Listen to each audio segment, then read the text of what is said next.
Hi friends, आज का अपना टॉपिक है वकील फिजिक्स में पॉक्सो एक्ट 2012। ये पॉक्सो एक्ट है क्या, आज इसके बारे में जानेंगे हम। पहली चीज तो ये समझ लीजिए, पॉक्सो एक्ट जो आया था वो 2012 में आया था। क्लियर? इसका फुल फॉर्म क्या है?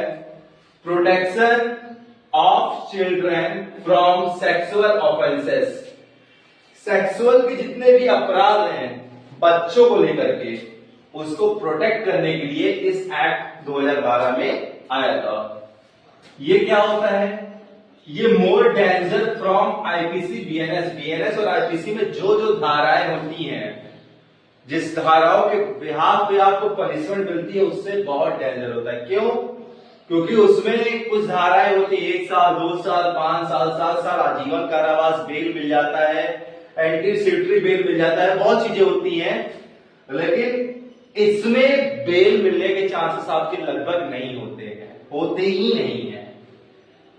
क्लियर? अगर आपने ऑफेंस किया है। दूसरी चीज ये है जेंडर न्यूट्रल। ये क्या होता है जेंडर न्यूट्रल? मतलब ये बॉयज के लिए भी है और ये गर्ल्स के लिए भी है।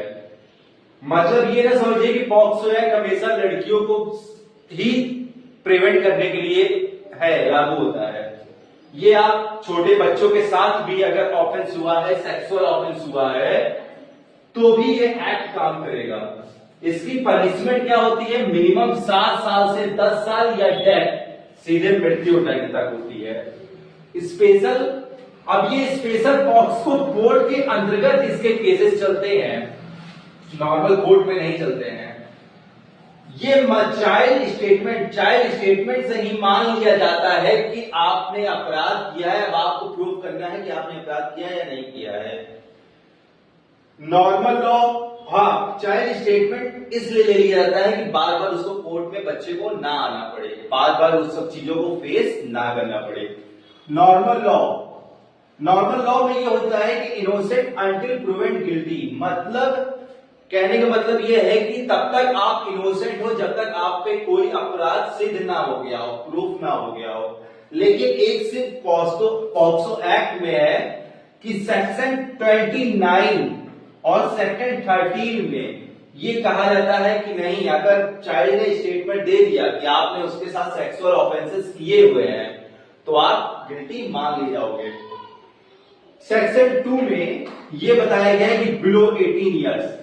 सेक्शन 2 पॉक्सो एक्ट में बताया गया कि 18 साल से नीचे, चाहे वो लड़का हो या लड़की हो, अगर दोनों के साथ सेक्सुअल ऑफेंसेस हुए हैं तो भी पॉक्सो एक्ट के अंतर्गत आप आ जाओगे। क्लियर?